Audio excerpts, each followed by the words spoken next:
What?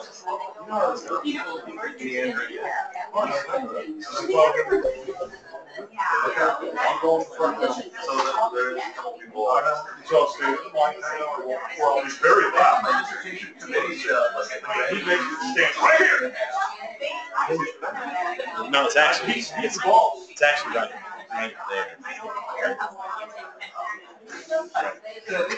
Hey.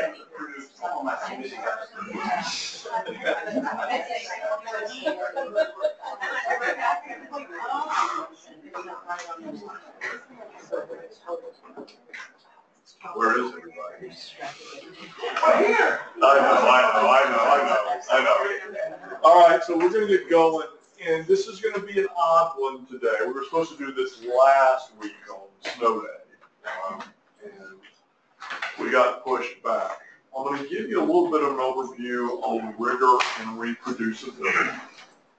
And then I'm going to tell you about something that I'm launching within the CCTS that I think all of you need to do, because we're going to have a requirement coming down by the federal government. And by doing this, you're going to be assisting me in two things, okay? It's going to be an online competition that's going to run for 1 month. It will count as training on rigor and reproducibility. It will be a competition. We're going to set it up where, trust me, hear me out. Please hear me out.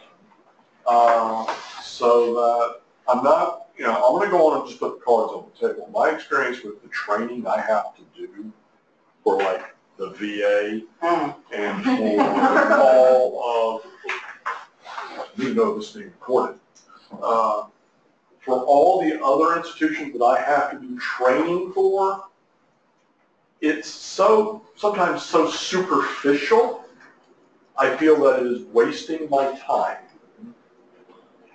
And at the same time, I have the other issue of, why is this taking an hour? When really I should be able, as a PhD, to be able to have some resources, let me absorb the resources, and then I will demonstrate a proficiency, if that is what you're asking of me. But I want to do it in a novel way, and we're going to capitalize upon the system that was developed here at UAB. So first I'm going to give you a little bit of an overview of rigor and reproducibility, and these mandates that came down almost a full year ago now. And they come up in study section all the time. And they're very important in the reviews now. The class is not, or this online class is not going to teach you to game the system of review. That's not what we're going after. I'm trying to address the real underlying issues that seem to be bubbling up inside of rigor and reproducibility in science. And I'm going to take what I co-taught a class with Brad Yoder and several other individuals back in the spring, in the fall, see how tired I am, that went from August to December. No, this is going to take all that information and distill it down. 4 weeks. Let me piggyback real quick. Sure. So similar, all of you, if you've got K awards, T32s, K12s, you've had been doing the responsible conduct of research. Obviously, it's mostly been a check of the box. You have to put it in your application, but there's been no checks and measures. This is a similar thing that is going to be moving forward. It's a required component of T32s going forward. I haven't seen, I'll be honest, if it's been completely included with F awards or K awards, but I imagine it will be. So this is just a way to handle it, and I agree in a way that's not where you're taking a module online and you can keep retaking the test until you do it. No. In fact, y'all find out that I'm turning it into a game. Yeah. I'm literally turning it into a game. And I'll show you how I'm going to turn it into a game. But it's a key thing. Ryan just did the thing that I always forget to say, but I always mean to say. You always jump in. This is not a lecture, folks. This is a discussion. This is an exchange. And what I'm really asking all of you to do is I'm going to go on, and by doing this with me, you'll get the certification, you'll get it, and it's going to be mandated by the end of this year that you have to be able to show that you've done some form of training. NIH put the mandate out. Typical. They put out the mandate, but they didn't tell you how to do it. All right, we'll create our own. We'll do our own, and we'll set it up, and it's going to go not just here, it's going to go throughout the CCTS partner network, because it is a mandate that all T, all K, all Fs have to have documented training in this. And so we're going to do it. All right? But like I said, I hope that's a reasonable preview. And I wasn't standing near the mic. As usual, I was not standing like I need to stand near the mic. So going all the way back in Nature, well, this was published back in 2014 in a discussion about why is it that people, or that in science we tend to have trouble reproducing other people's or other results that have appeared in publication. And the argument that there are some mistakes being made inside of research that we need to take our attention back to in order to kind of improve the quality of the science. Now, as I said when this first hit, what do we mean by reproducibility? Okay? Because that is not a common term.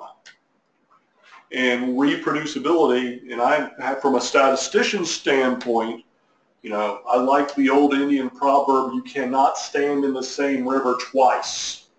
And it's a true statement. When you do an experiment and then proceed to try to do the experiment exactly again, well, there are certain things that are going to change. You'll never get the same p-value twice. Exactly the same p-value twice. And if that's what people mean by reproducibility, then we're going after something that is unachievable. But that's not what they mean. The more I've studied this, what they're talking about, have you designed the experiment in such a rigorous manner and documented it that if someone else wanted to conduct the experiment as closely as they could, because they're not going to be in your lab, they're not going to do it on the exact same day and the exact same humidity and the exact same things that may affect slight changes in the experiment. But do they have the scientific details, all of them, to allow them to set it up and try to go with it, okay? That's what all this is coming from, and it is an NIH, I'll say, mandate and initiative. And again, I'm going to point out that these things have been added to the review process starting back in January for all the R's that have been submitted. I have had to address and help individuals address each of these components.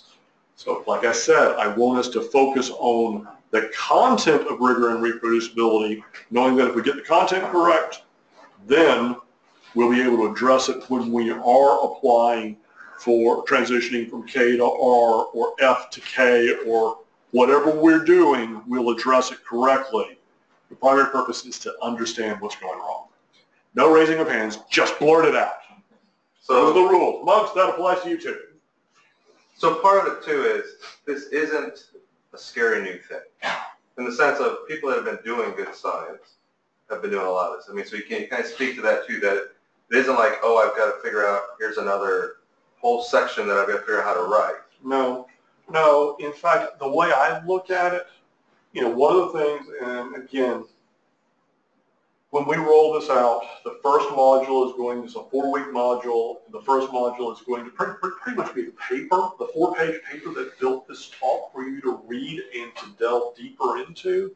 But everything in there, there's really nothing new from NIH here, folks. For years, one of the 4 pillars of rigor and reproducibility is statistical rigor. Write the predefined analysis plan. Okay, I've been doing that for 22 years.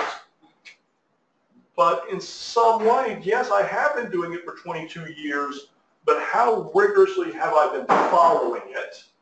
And have I been allowing myself to slip into certain biases that we're going to talk about in just a few minutes? And the answer to that is actually yes. I know for a fact.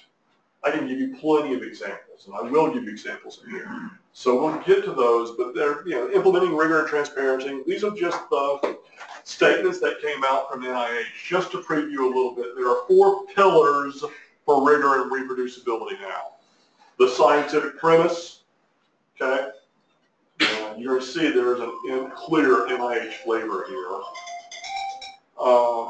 Scientific premise,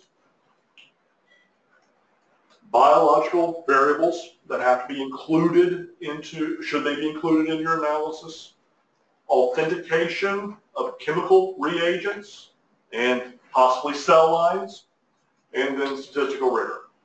So now I'm going off. And so to many of you here that are doing T3, T4 health services research, in a lot of ways, David, those 2 middle ones, they're not going to really much apply. They're not going to apply, but I want you to understand what they are. But so the biological variables, actually, I would say they do.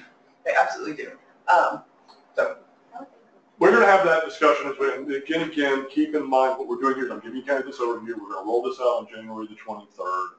And y'all are going to give me feedback. You're doing me the favor, and I recognize that. I'm going to try to make this. One of the things I need from you is, Dave, this is too light. Dave, this is too much. Dave, this is about right. And to go from there, all right? And we'll talk to you about how it's all going to work. So I'm going to skip that. But then really the whole thing is we've got to be able to talk about it. It's clearly in peer review. A lot of emphasis on the stats rigor, the authentication of chemical reagents, and the biological, T-biological resources. There is actually a document that has to go in now with the awards or the applications. You can't submit without it. In fact, I'm submitting one that's on methodology core in 2 days. And I got the call of, well, what are we going to do? Can we ignore it? Actually, no, we cannot ignore that. I said, you have to put the document there, you have to upload it, and you have to say, this does not apply to this application. This is not, there are 3 pieces, kind of merging 2 things. 3 pieces are scored. The scientific premise, the statistical rigor, and your discussion of biological variables. The authentication of reagents and biological whatever, that's not scoreable. If you don't include it, though, you can be held up on funding. Okay, we're going to get there. But I think because Jennifer built slides, I built slides, Brian built slides, Jennifer put the and scoring there. Okay, so keep the fact that one of the reasons to do this and to get this down pat, not just to check the box. We were going to document your training, get you trained in such a way that you can deal with this going forward in all the applications. And I believe even for Fs, as of May, this is now in there too. I think they delayed it for Fs, but now if you use the Form D, it's all in there too. All right, so here's the idea, and we're going to walk through it real quick and then kind of drill down a little bit further. So the idea of scientific premise. Is that lit review? Is that, we've all had some experience writing grants. Is that lit review? Is that where you're coming in? What is that actually? And the feedback I've gotten is much more than that. It is and I would describe it as this. It's a critical look at the literature that you're building upon, identifying not only its strengths, but also its weaknesses, and saying, okay, as I have surveyed the landscape, this is what I'm seeing, and this is where our proposal is going to build upon the literature and the knowledge, address these previous weaknesses. Not saying to be super critical of somebody else's work, but there's always something to build upon, identify it, state it clearly, and show how your research and your aims are going to advance upon what is there. It is also not just the literature. It is also your previous results. What have you already done? What have you published? It's not what other people will. You can also address what you've done in your preliminary results sections. If you've done preliminary experiments, what are the weaknesses there? How does this new, or what you're doing now, build upon it? And that's got to be clearly explained. Got to be clearly explained. Emily, anything to add to that? So I think that it's in part to avoid people sort of building on shaky and tenuous evidence to say this is, so they want you to say, okay, so if it's promising but not, totally solid, you should say that, right? That's really what they're looking for. And, they don't want people to sort of build up these like grand plans based on like kind of cherry-picked or shaky evidence. And it's got to be in there. Okay, so that first one is scientific premise. The second one is where we're getting into, I feel guilty labeling it statistical rigor. It's more than just statistical. It is actually design, rigor in design and statistics. And that's going to be a scoreable, and that's a scoreable one. And it's the idea of, well, how are you going to do this? How are you going to go about making this unbiased? I was about to say unconfounded. How are you going to address for potential confounders? Are you using randomization? If you're not using randomization, how are you going to address this? How are you going to go about it? What's your pre-specified analysis plan?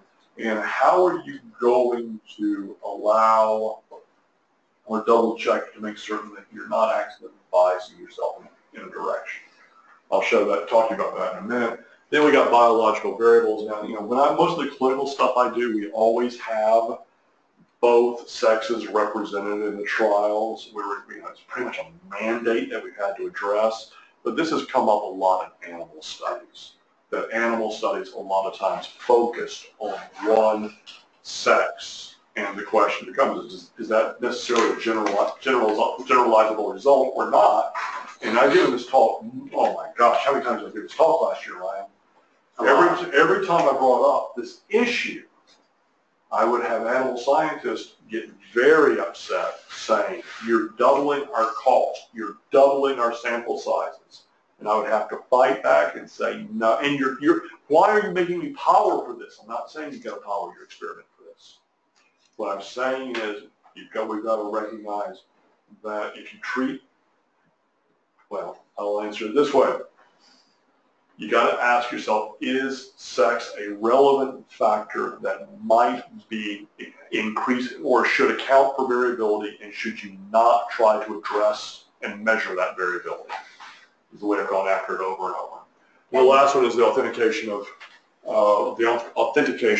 chemical resources. I'll give you a teaching example. It took me a full year to come up with a teaching example for that. Because I'm a stats guy. So can I add a couple things? Yes, but please don't ask to. Okay. Just dive right in. Sorry. This is a team approach. I believe in team lectures. So I think, a lot of prior epidemiology studies have been set up where, it was men or women. And in the past, it was sort of okay to say, oh, I'm just using this prior study population. It's all men, therefore I'm going to use it. Or it's all women, right? Women's Health Initiative, say. And that's not flying anymore. So from sort of a population science kind of thing.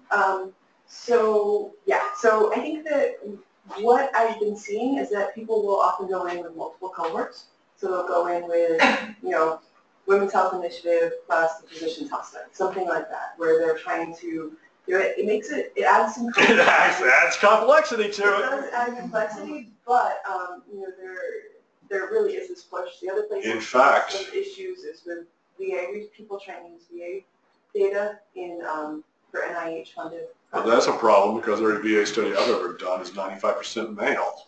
That is a problem, yes. So, I think, they're not totally silly about this, right? So, like, if you're studying prostate cancer, there's no reason to include women in your study. That's my classic teaching example, actually. Yeah. And that's fine, but if you're studying lung cancer, you need to and you're only studying one sex, then you really have to make a very strong case for why you're doing it. I think part of it is also, pros and cons for generalizability versus internal validity of the studies. Mhm. So if veterans cohorts within VA, which are mostly male, will have probably a high internal validity, but Not very good generalizability. good generalizable to the population. So. Right. I There's no need to raise hands. Okay, so I just have a question. So for example, if you were interested in studying men who have sex with men and HIV transmission amongst that population, would that be an example where you could say this is where the epidemic is concentrated? Yes. Okay. But you would be almost DOA if you go radio silent on it. I would never go radio silent on anything going forward. You'd be dead on arrival at study section if you do not go ahead and put in, I've gone to the strategy of using their phrases, scientific premise, biological variables that will be addressed, or in regard to biological variables, comma, this is our strategy, and this is our justification for focusing only on men. We're studying prostate cancer. Or this is where the epidemic is, and we believe there's a justification to focus on males exclusively. But that's just not flying in animal studies right now. Okay, so you understand where it's coming from. It's coming from that standpoint, but it has drifted, and it's global, so we've got to address it. All right? In clinical studies, I know people say for significance and the approach, some people are using the constant and strobe to actually write their proposals to try and keep it, because they have a lot of those components that they're going to be looking for when you publish it are going to be there at the start, the introduction and the methods, etc. If you stick to the consort and strobe for the significance and the approach part one, will you be pretty safe? What do you think? I think that those are useful things as sort of a minimal standard of what you need in there. I think that the premise, it's sort of, that has shifted a little bit because it's a little more than like an introduction. It's really more of a critical, what they really want is a critical appraisal of literature. And sort of. But you see, I think what you have added that I was leaving out in this discussion is it's not only NIH pushing this, the journals are now really pushing.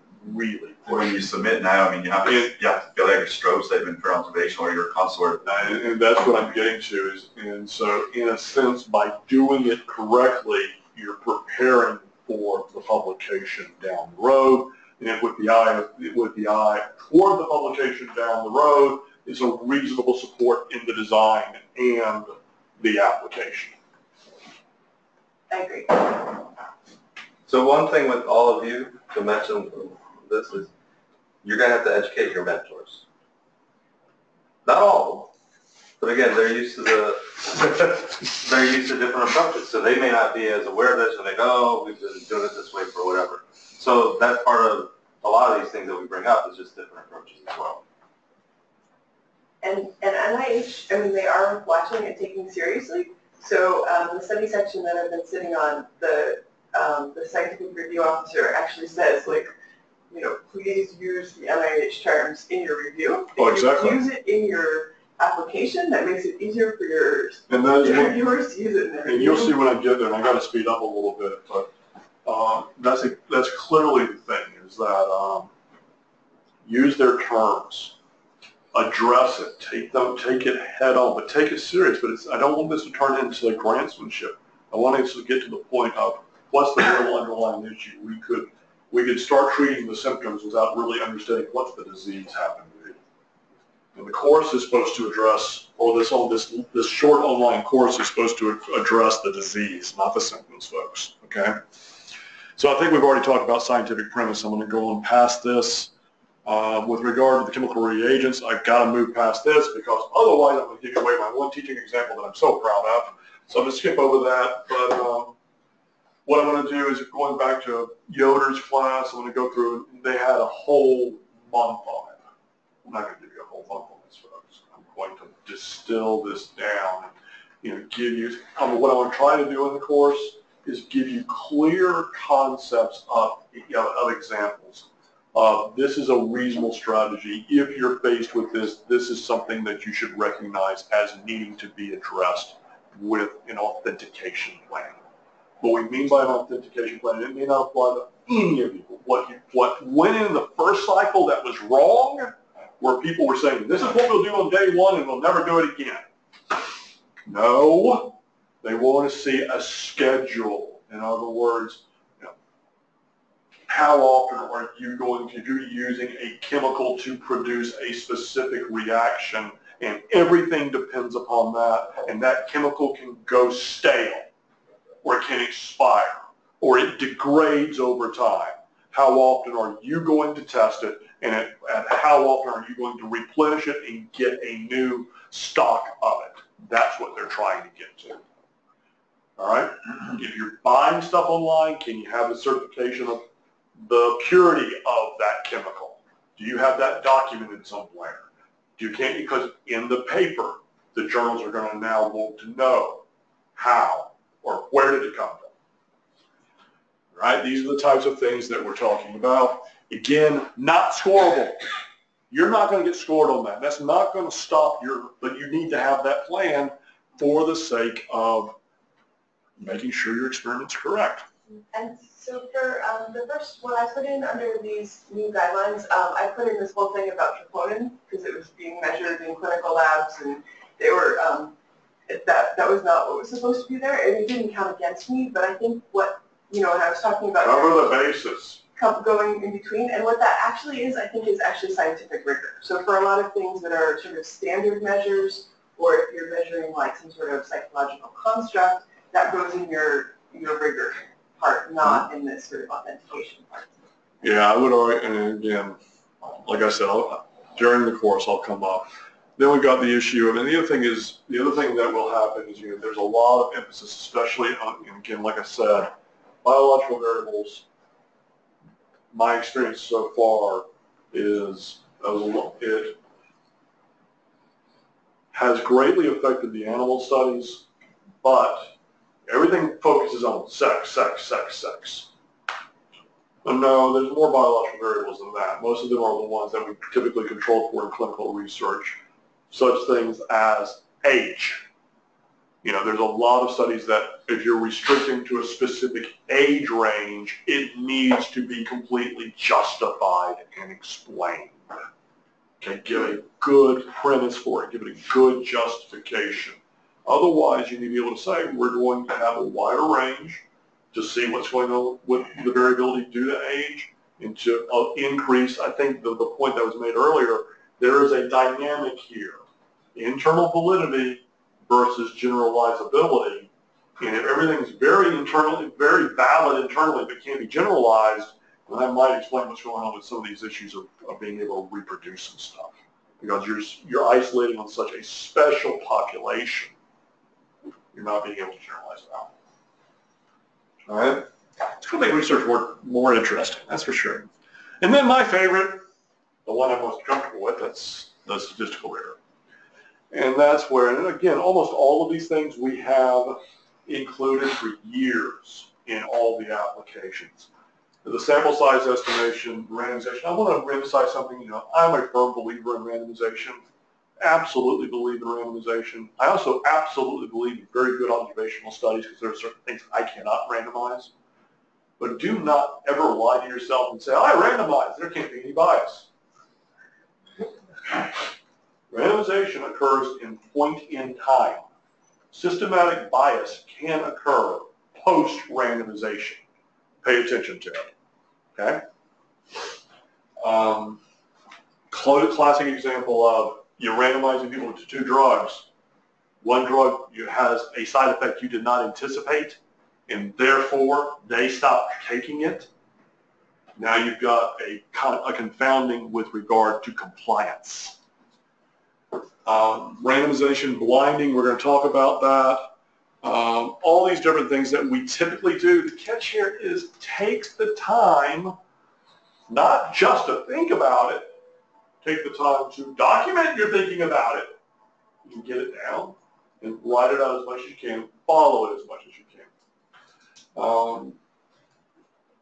And then this is the table that we talked about. So this, and I've added this. What applications does this apply to? Well, you might as well just consider applying to all.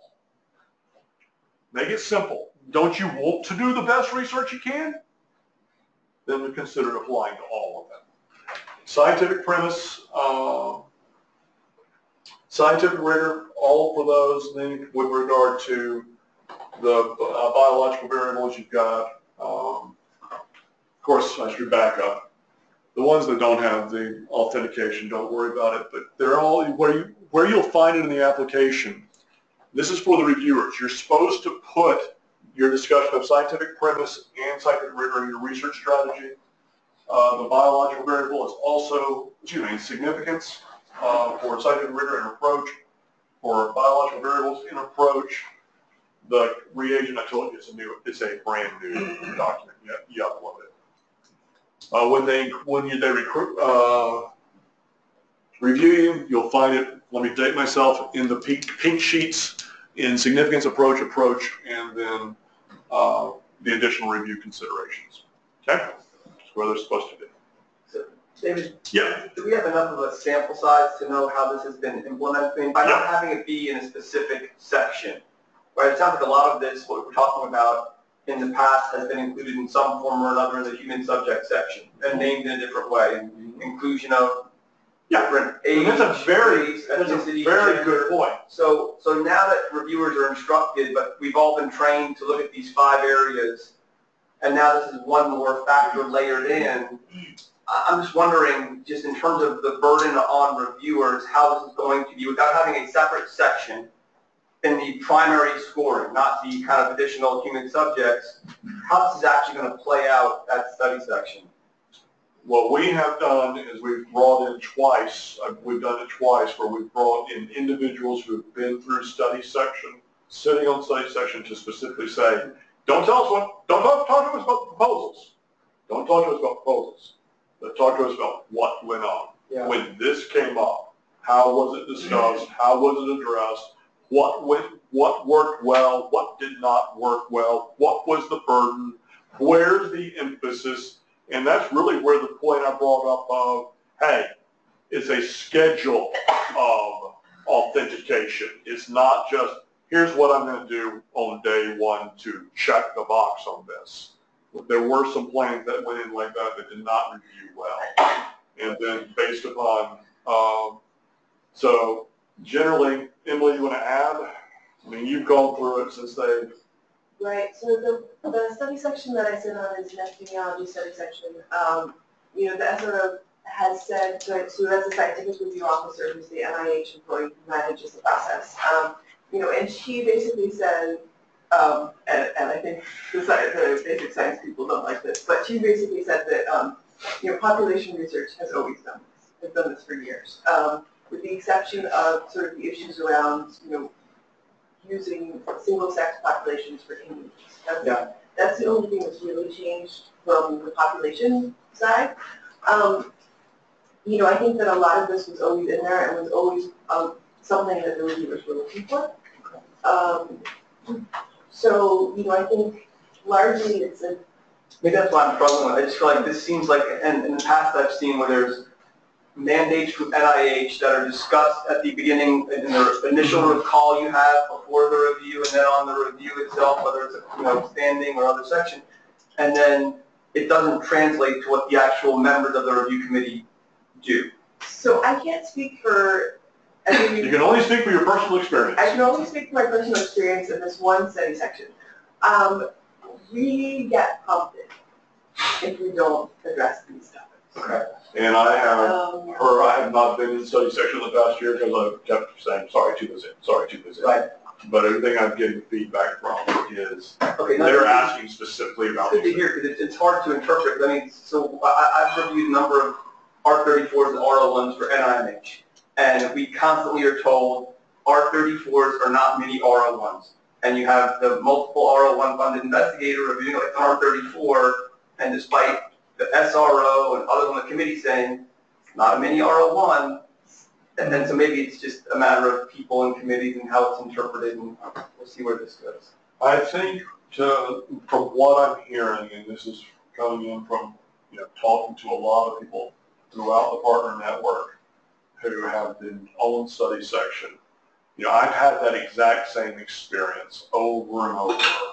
Why are you reviewing this as an R01 when it's not? And I've had that dynamic for years, but what I'm hearing about rigor and reproducibility is NIH is kind of standardizing it and making all the sections kind of come in and say, hey, you got to address premise. You've got to address rigor. You've got to talk about these things. Did they do it, yes or no? And if they have not, you've got to address it. Now, my personal concern, the first thing I heard from a very senior individual was that it was being applied very heavily on younger investigators, and there was the seniority effect, if you know what I mean, for those that had a history of long track record. However, I'm talking to the younger investigators right now, so we've got to address it. Okay? So the bar might be even higher for those of us in the room than it is necessarily for the grandmother. Are you trying to say you're not old much? Because I don't feel old, Ryan. I feel young. All right, so this is going. So the first paper I dropped for you for this online course that I asked you to do with me, help develop, please. It's a 4-page article. Hope it doesn't take you too long to read it. Okay, I'm not going to bury you. I'm going to try to give you content-dense but short pieces that y'all can study. But this is the real issues behind it. It's not check the boxes. Oh, I know how to fill out, how to game the system. Where are we tripping ourselves up at? And we give you the article where we pulled this from. And where it goes in and talks about it so that you can be cognizant when you're doing your research. Are you doing any of this in the sense of, have you convinced yourself so much that your research hypothesis is the bomb? This is it. That you've become narrow-minded? That you're not willing to stop and say, hey, is a bigger, more complex problem, or that there are other potential ideas or other explanations that may be just as viable. Question, the first one here, hypothesis. I hope it is a nice way of saying narrow-minded. Are you being narrow-minded? We go out of our way to try to teach statisticians not to be the Texas sharpshooter. That often, I don't think statisticians fall into this trap, but I know at times we do. If we study a graph long enough, we're going to find a pattern. We keep staring at it. We will. But are you doing that? Are you so convinced that you have to justify the experiment that you're looking at the results or you're looking at the graphs? You're actually trying to give a reason, or you're seeing something that's not there. Let me ask you, how's the best way to avoid that? Huh? Speak up. I don't know if that's right. Well, there's no... Who said there's right or wrong? This is a discussion. Speak up. I mean, maybe not looking at your data until we're done. Well, you don't want to, that's one thing, you don't want to take the previews. You really don't want to do that. I mean, how many times do we go see the preview of the movie and then all of a sudden the movie's a dud and we're all excited? Avoiding post hoc analysis. Well, the post hoc analysis, and we're going to talk about that in a minute. The other thing is this: don't do your research alone. Don't do it and have it where don't go. I can't say, but my wife might be listening somehow. My wife will ask the children, do you have a stomach ache? And the children answer yes. And I'm like, oh, ask them how they feel. Otherwise, they might be giving you what you want to hear or what they think you want to hear. So if you go to somebody and say, hey, I have this data, don't say, do you see this pattern? Say, I'm concerned that maybe I'm over-interpreting my data. Here's what I've got. Here's what I've written. I'm not going to say anything else. You look at it, then you look at my interpretation. Do you see that? Or can we discuss it? Don't work in a silo. I am so guilty about this. This one is where I go wrong almost every day. The asymmetric attention. So, and again, there's a lot of bashing of p-values and a lot of questions about are we doing stats right? We're going to have some time to discuss that too, of course. But how many times that I get a p-value and the p-value is 0.15? I'm like, did I miss something? And I start looking at results that are not significant to say, okay, let me double check that distributional assumption. Let me go look in, was there a leverage point? All of these other things. And yet when I'm in a rush and I get significance immediately, okay, we're done. I don't go check the distribution. I'm in a rush. I don't go look for the outlier that could just as easily created the significance. And so don't have asymmetric attention. Have that pre-plan and do it all the way through, regardless of what that p-value may have said. Yes, Emily? I mean, I have a hard time figuring out this, right? Because sometimes I'll look at results and I'll be like, that number is clearly wrong, right? You know, like you've got a confidence interval that does not contain your point estimate, right? There's something. Well, that's obvious. Right, so like, you know, That's a pure calculation error. Right.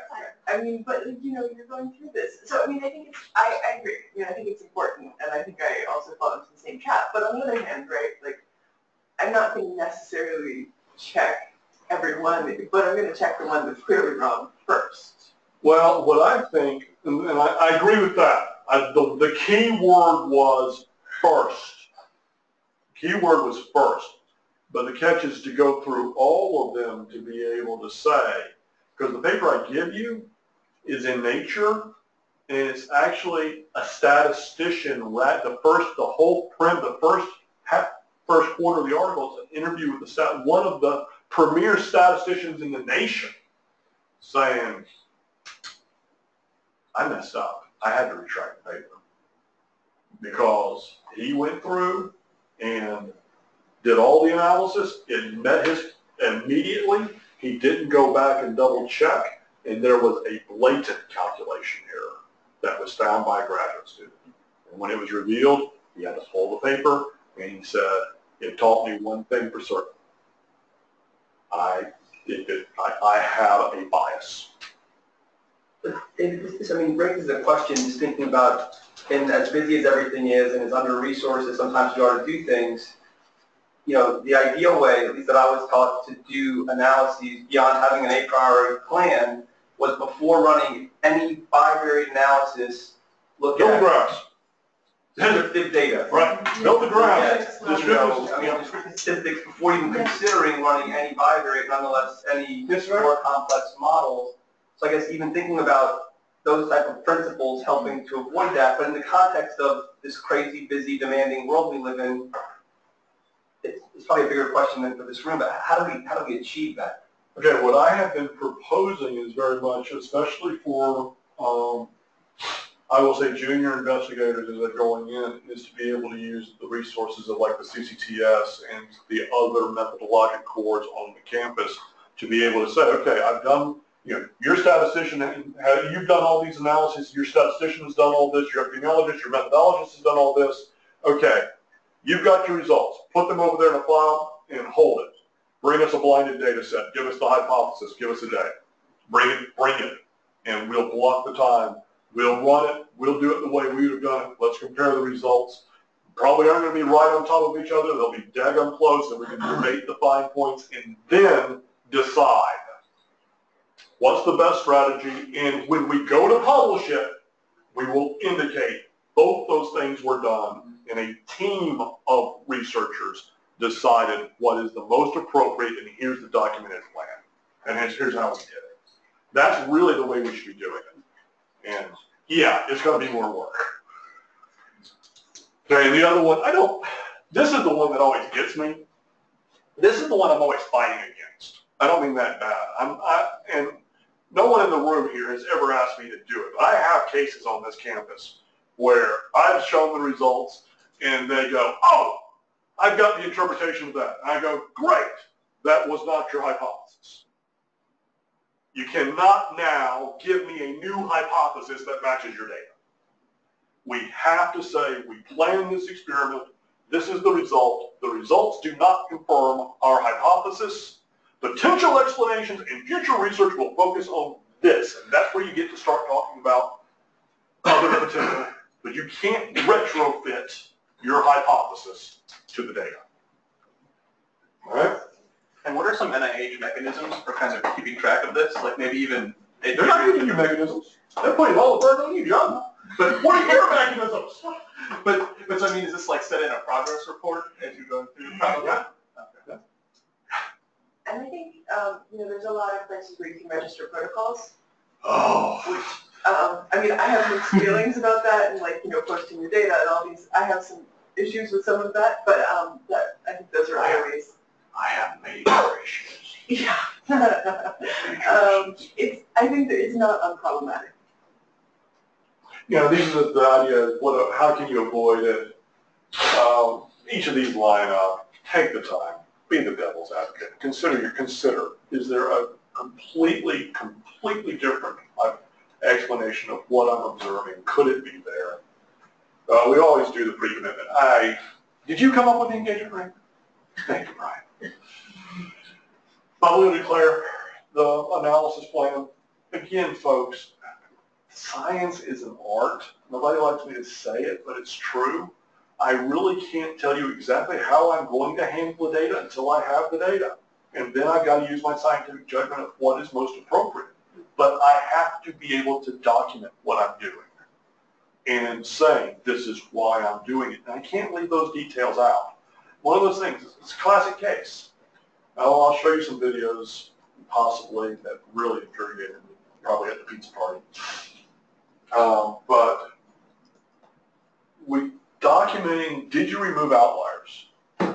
Documenting, did you do a sensitivity analysis? What's going on here? Why did you decide to remove an outlier?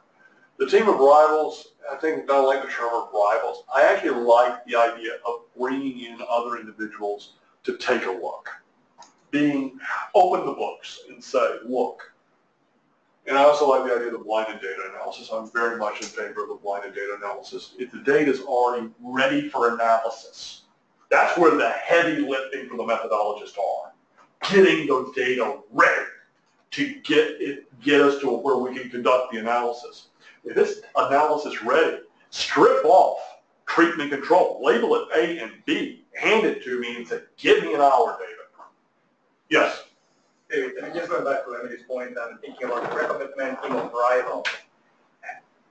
Publication of what the analysis plan and so forth, I mean, that's a done deal in general, it's part of the requirements. I'm a little bit worried about it when you talk about competition and we advance science, because we compete with each other for those dollars. That's exactly right. The question is there a prenup? So prenup that actually protects everyone? And there is not one at this point, but it may very well. That is a great idea, and that is the first time I've heard that in a year that I've been talking about that. I've had a lot of people who have said, I can't show my best mind, I can't show Harvard what I'm thinking, David, because as soon as I do, Harvard might submit that idea. But isn't, in some ways, the prenup is the data use agreement, because you're going to still, if you're certain of the data, unless it's completely de-identified, but even then, when we have partners at other sites, we have to have a data use agreement. That's true, but I think this is not so much about the data itself as the research idea. I understand, but what I'm saying is it just gets added in. For the prenup. Right. I'll have to think about that, but there's not one that I'm aware of right now. So then we can talk about this is all going to be in the course. I'm going to hand it over to Brian. This is one of my pet peeves. Honestly, again, everybody's got methodologic skills. Before I hand it to Brian, one of the things that's most important to me with regard to rigor, especially statistical rigor, is how are you going to archive the data? When the study's over and somebody comes to look 2 years later and says, can I have that data set? First thing is you got to decide, do they have the right to have the data set? That's one thing. But it's really scary when nobody knows where the data is. That's terrifying. And I've had that happen. Where's the data? Where is the final analysis data set? And the other thing is, where's the code that produced those results? This is why I'm a huge fan of SAS and R, and I worry about SPSS at times. Because unless you've got the syntax editor running in the background documenting it for you, you're using a graphical user interface, and good luck remembering where you were pointing and clicking 2 years ago. Which boxes? Which boxes. So be careful. That's one of the things. Brian, I'm going to give you the floor so you can show them Kaizen. So these are the issues that I'm going to be talking to you about that we're going to pilot. And again, I'm going to argue our first time through is a pilot of our system. We want feedback. You will get a documentation that says, yes, you have been sufficiently trained. You will be. But you'll also be helping me refine this approach. So can you give folks that may not be aware of what Kaizen is, unless Brian's going to get into that? All right. That's Go me. on. That's me. That's me. I'll interrupt him every 2 sentences. Which is fine. And I'm fully prepared for that. You're used to it. I am. Good morning, everybody. Good morning, everybody. Good morning, everybody. Have y'all gotten all your gluten out there? The good gluten, not the bad gluten. Okay, so essentially the idea was brought that we would try to add some supplemental ability to learn a little bit in a fun way, especially for something that has kind of become mandatory. So this is a game. It's called Kaizen. It is something that Dr. James Willig basically built. If you all know Dr. Willig or not, but it's basically it's not quite an app yet. It's just a program, a software, but it is used to help have some fun with education. So understanding that it's in its very infant stages, so this isn't Halo or we can't get crazy. We can only do so much. That said, we're going to try to make it as fun for you as possible. So before I actually show you the game, and which please understand that it also doesn't lend itself to providing practice. So what I end up showing you, you may see these again when you actually start the game. No, you won't. I'll come with new stuff. Okay, well, if they're still in there and I can't retract them because that's part of this, it's hard to retract these. If you see them, you can either just answer them or skip them. We won't. No, go on and answer them. You'll know the answers. Okay, well, there you go. See, like he said, he'll just keep. No, it's not. No, and these aren't too hard. One is very easy because it describes him. Okay, so we've had, I think, 7 or 8 people. I know we've got some folks online right now from Hudson Alpha. Hudson Alpha has responded very, very well with some people who've already signed up for this. A lot of you may not know about it, so all you need to do is just email me. That's that email there with your first and last name. Put your email address in that you want me to communicate with. I know that you're sending it from an email. However, all communication for this game is going to go to your email address. So it may be different than what you're sending to me. So make sure that whatever email address you want all of this communication to go to, you include that, and then, of course, your institution. We are going to split everybody into teams, and I'm going to try to hook you guys up with different people from different institutions so that you guys collaborate a little bit more. So quick thing. Yep. This is open to everyone, but TL1, T32 trainees, you have to do this. And This is similar to the RCR, so this is a requirement. I'll let you say the end. And for anyone else who volunteers, after the game is done, and you're helping me pilot this and doing this, you're going to get your documentation. We'll gather everybody back together that's done this, And for those that are unsnable, we'll figure out some way to reward them too, but there'll be something like a pizza party or something, Well, it says only the winning team gets pizza. No. Well, I'm changing it because I am changing the winning team gets an autographed picture of me and Ryan together. That's the winning team. that's the losing I was gonna team. say. What? Can the winning team choose? Yes. All right, so once I get your information, and the first of next week, I'm going to set this all up. What I'll do is send you an email. You will then go in. I'm going to show you in a second what that looks like. You will sign in. You will create your profile. It's very simple. It's just your name. But I need everybody who's required to create an alias. Yeah. That is so that we're not using your name.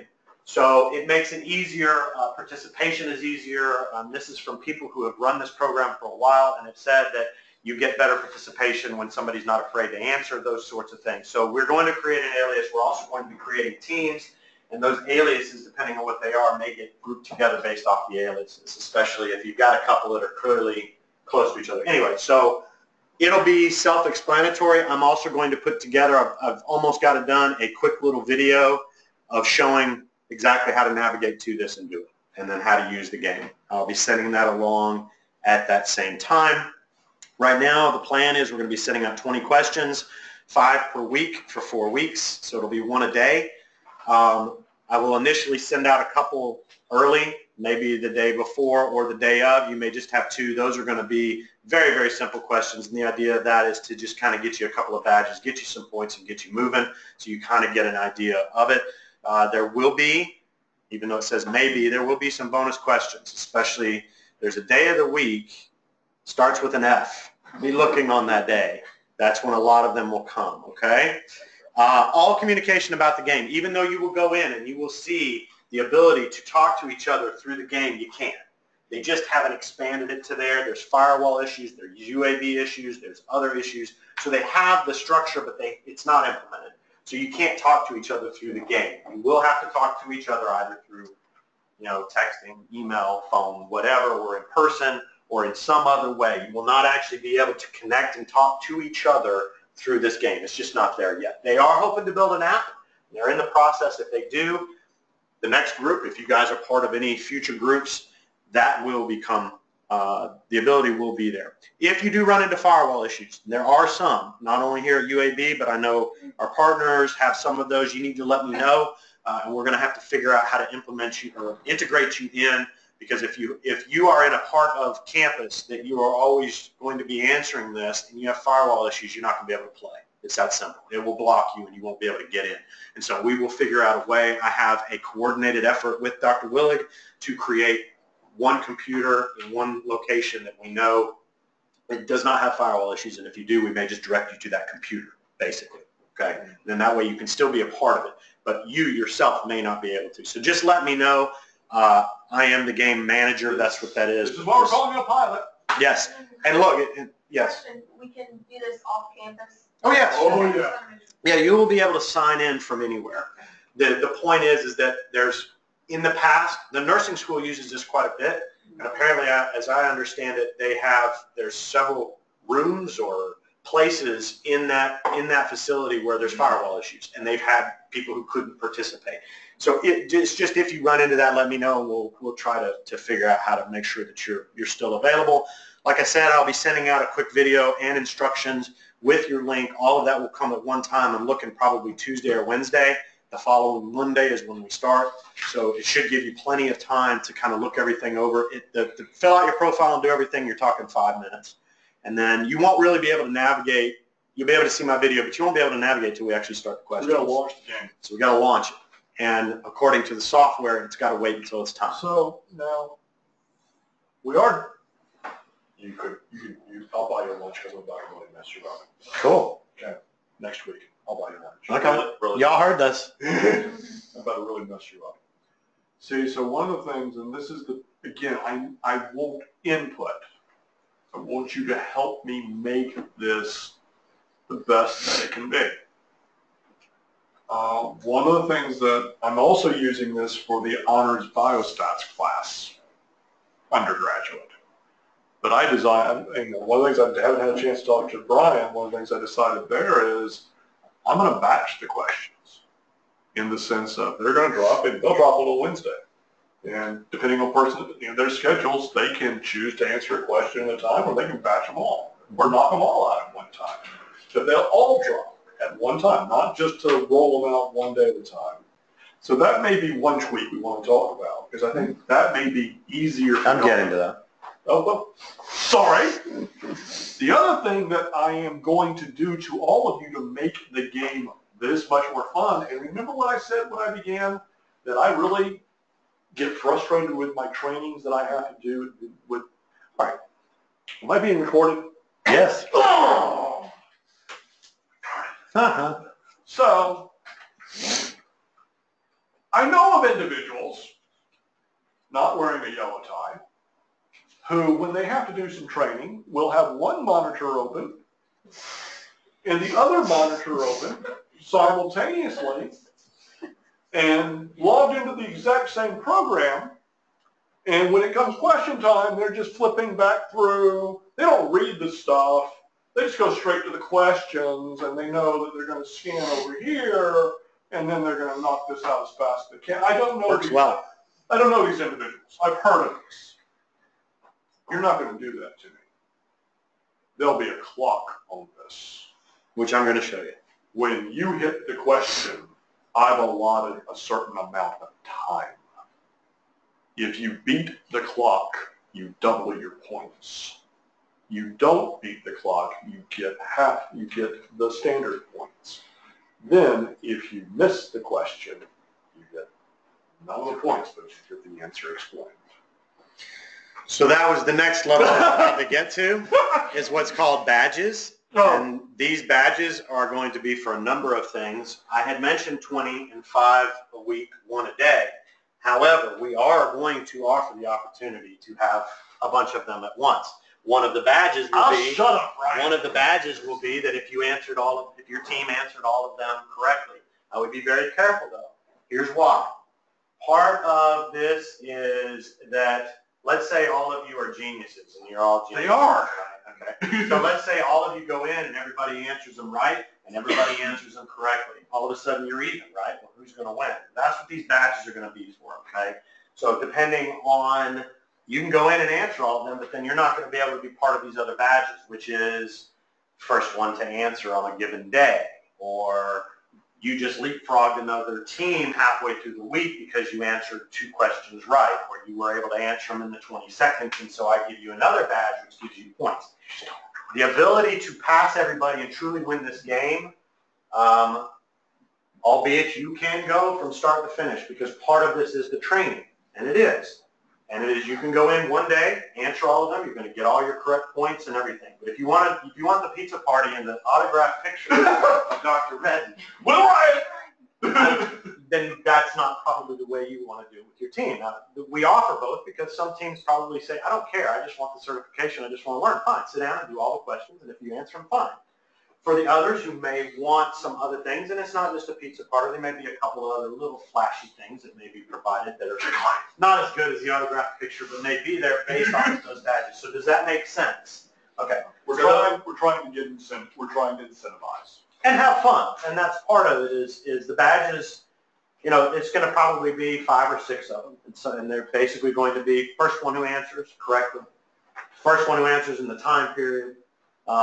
When you leapfrog over somebody, you're going to get one, things like that, okay? And this will last throughout the entire game.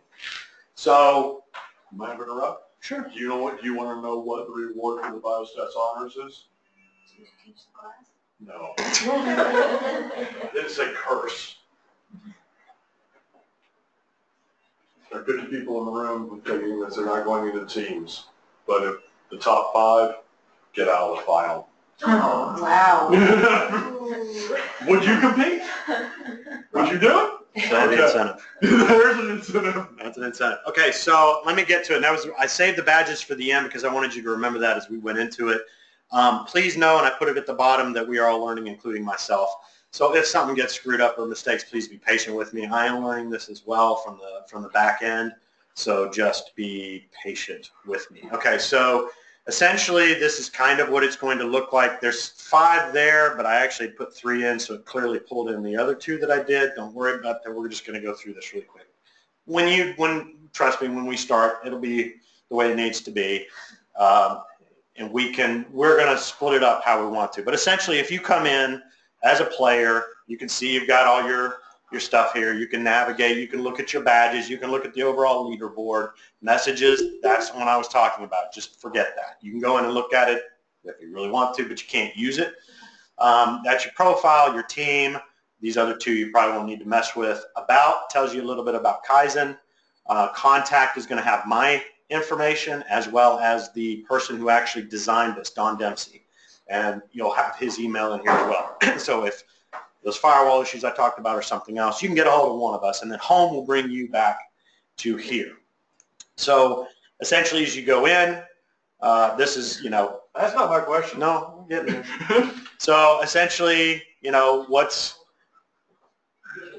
Beetlejuice. So, you go there and you say, okay, correct, great, okay. See, and we'll be able to offer additional information afterwards, even after you answer. So, this is timed. Read, it's timed. Everybody got the question? Which one? You're right on time. Good job. I think it's more D than anything, but that's just me. So that's correct, obviously. Okay, so you get the idea. So wait. So Okay. that's the teaching example. Everybody says, so can somebody please give me a real example of chemical reagent? All right, if you ever bake, yes, I do bake with my daughters. If you're baking a cake or if you're doing pancakes, you always have baking powder that goes into the recipe. Baking powder goes stale. Mom taught me, take a pinch, put it in water first. If it doesn't foam, don't use it. It's stale. The cake will not rise. That's a chemical reagent. And now you'll never forget. Do you do that every time? I do that every Saturday morning when I'm making pancakes. It's fun at Dr. Red's.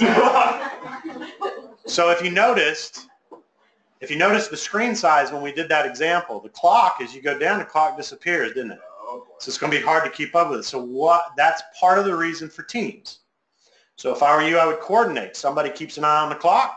Somebody maybe reads the question. Somebody maybe is ready for the answers. Depending on your screen sizes and the ability to keep an eye on this is why the teams. If you just did this by yourself, maybe a little bit harder. But you'll get an idea of what I'm talking about. Did you see what I was talking about? Does everybody? Okay. So that's, yes. What's the question? Coordinate times with teams? You guys, yeah, you're going to have to talk with your team about when you're going to do it. And So you see, that's the catch. Are you logging in as a team? no, you'll be logging in individually. I'm sorry. You will be logging in as a team. It'll still be you individually, but when you log in, everybody has access to the question. All right, I'm confused by that. Yeah. Am I the only one confused by that? I'm confused. So if I'm on the same team as John, Mm-hmm. I could go in and answer all the questions by myself, and John can go in and answer them by myself, or we can log in at the same time and work together. I don't know. I haven't, because I can't test the system like that yet. I have to form the teams, and then I'll have an idea. I will make sure that you guys know that answer well before. I'll make sure when I do this video how it has to work. It may be that one person has to log in, and everybody's connected by a voice, and then they read the question and the answers, and everybody kind of has to. If that's the case, I won't be really vicious and do like 30 seconds. Right, and we'll give you more time. I'll give you time, yes. I did Kaizen with the medicine residents, and the way it worked for us Yes. was that you logged on independently, you answered questions independently, and your team's tally was a That's what I thought it running was tally. too. Well, there you go. Everybody on the team- I didn't know that either. Okay, great. Yeah, so Okay. everybody, it's not that, it's just you sit down in the room together and answer together. It's your points get added to Ryan's points. Even and easier get then. added Great. to my points. Okay. We're the team. Now, the reason I am not allowing in the biostats class for them to form teams, because they're a bunch of little cheaters and I know them. I've only known them for 2 days, but I have no trust in them because, well, I mean, if I was going to do this, this is the flaw. I would I would gather my team together and say, okay, who's the best in here in math? Who's the best? Who's got the best track record? All right, day one, you go in, they drop, you answer. You record the answers whether you get it right or wrong, and then you pass them to the rest of the team, and then everybody else is going to be able to beat the clock. And the next That's time why I'm you- not, that's, I'm, Okay, next time you do it, Oh, it's it's team fair. of five, It's fair you know? cheating. Well, it's learning, right? Because you learn that that's not the So- answer. I mean, that's why I do a Right. policy. Let me ask, First the question. what's her- And then are you up next on this? What's your name? Did Oh, I ask? I'm sorry, Ellen. Hey, so did they require that each one had to answer, or only one from a team had to answer? No, everyone on the team answers everything. Okay, so that's how we're gonna do it then, okay? So as a team, you can't just have one answer, Right. the brainiac, who gets to go on there and answer everything. Everybody will have to answer then, and it will be a collective, collectively taking all the points. So does that answers your? Please don't cheat. But how does the residents handle that, Ellen? Did they do that? How did the residents do with it? I mean, I was kind of just a participant, and I knew that our team did end up winning the overall contest, but I didn't talk a lot amongst the residents to know how they Game the system? gained the system. But I do know a lot of them, because their schedule there would be score updates, like a lot of them did stuff at night, and you would see score updates in the morning. So, I mean, I imagine everybody's so busy, they're probably not gonna, I don't know. I think everybody around this table is really busy, they're not gonna have time to like coordinate and game the system, they're just gonna, Another testimonials, we use that for med students. There is no point of gaming the system. It's a waste of time trying to spend the time with gaming the system. The students use that to learn the particular areas. And of course, if you're on top, Great, fine, whatever, right. And that's part of what the badges will do, is that they're kind of built in to you actually just answering the questions, and just maybe one answers before the other and so forth. But one thing to not allow for gaming the system is that people answer and they don't know it's the correct answer. And after a while, you just tally the answers based on that. So then if I look at the question, I pretty much always can go to two answers. So I have a 50-50 chance to get the right answer, right?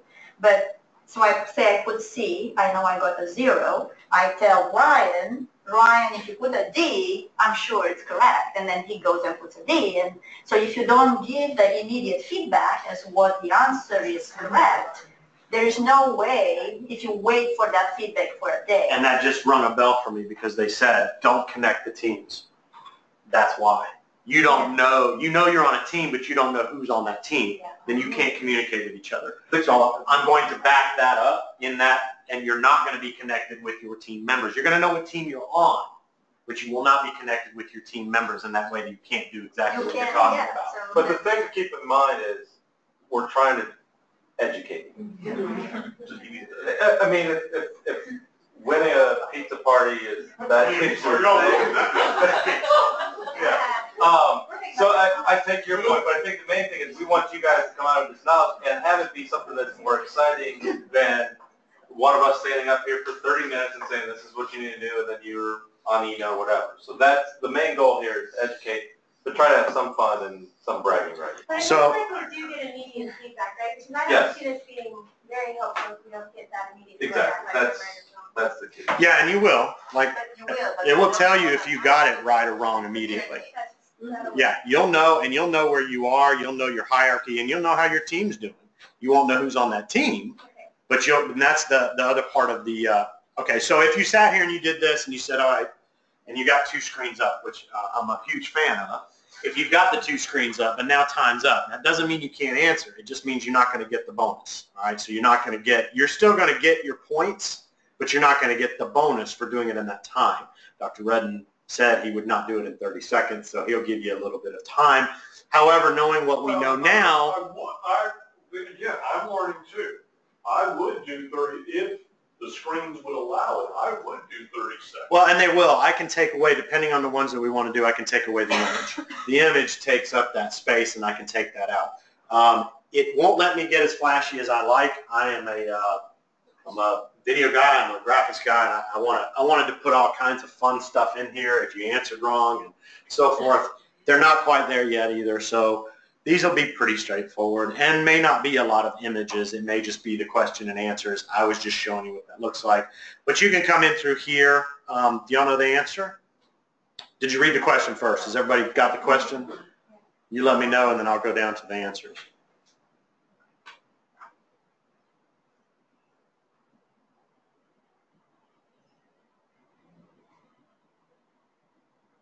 It's not, remember, which one's not a correct statement. Assuming your hypothesis says which is not a correct interpretation of a significant p-value. D, any others? You can't answer.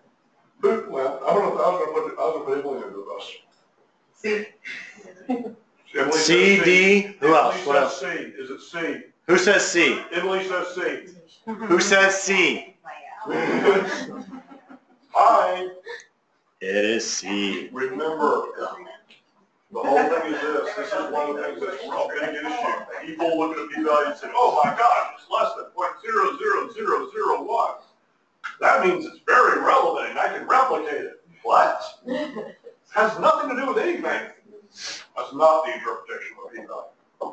So, that's the hard thing about repetition. That's the basics. You guys get an idea of how this is going to work. Clearly, it's not rocket science. However, I think, as Ryan said, we're hoping that you guys will learn something out of it and have a little fun. I will be communicating through email. I hate bugging people, but I'm gonna hit you with emails with this because it's the only way I can communicate. When questions are ready, maybe who's leapfrogged who, what teams are in the lead, who's doing well, that kind of thing. So don't put me in your spam, and please let me know because this is also my first. If it is too much and you don't care about half of it, tell me. It's not gonna hurt my feelings. That's the whole thing. This is why I think everybody should be like a pizza party, and we'll come up with another idea for who won. Because y'all are gonna help the pilot this. Yeah, because subsequent ones, you guys are going to help us really build a good. And if what we do is great and it's fine, great. But we'll give you stock options if we can sell it. Yeah. So a few things to remember. So again, it's open to everyone, both that's here, but if you've got other folks that think would benefit, other trainees, other mentees, whatever, all are welcome. Realizing that there are going to be some glitches, so the feedback is not just on the process, it's how frequently the emails, how onerous is it, anything and everything is available for feedback, both good and bad, would be ideal. The one thing we need to test is you sending me an email. I need to sign up first because for the UABMC folks, making sure it doesn't go to the quarantine. Yeah. That what, my email? It should. But there's things that I get from Dr. Kimberly that's still Well, good. I have my list. I have my list, and if I don't get them, I'm going to ask for a response. If I don't get a response, I'll have everybody's contact information. I'll figure out a way because I can use my personal email, and I bet I can get to you at least to contact you and say, hey, I haven't heard back from you. Did you get this? That's what I'm saying. We'll run through it. That's why early next week we'll get this hashed out. Okay. This is kind of what it will look like if you're this person, to show your badges and your team. So I'll send this out electronically, but you've got the info here to send to Brian. Any questions? Cool. All right, thanks everybody.